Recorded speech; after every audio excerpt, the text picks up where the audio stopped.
how do you evaluate the buyer's financial ability to buy? That's a great question to ask me, ask the other agent. So number one, I always call the lender and I want to confirm, will the loan approval date be met?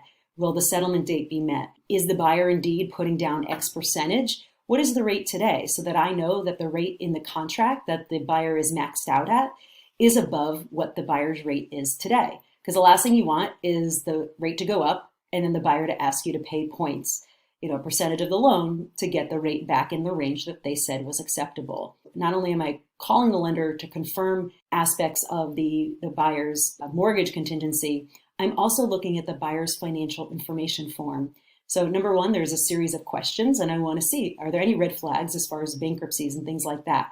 Number two, are they getting gift money from family?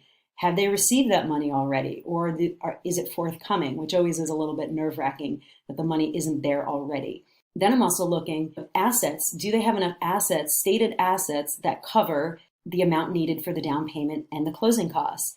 If they don't, of course, that's a red flag.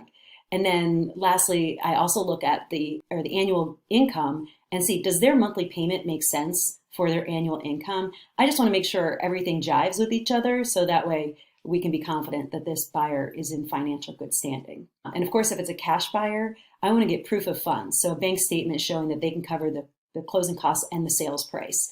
And if it's an LLC, I want to make sure that there's documentation showing that this LLC who's signed by this person, this person is actually on the operating agreement as a signer for the LLC. So those are the door and evaluate that the buyer is a financially stable buyer for your house sale.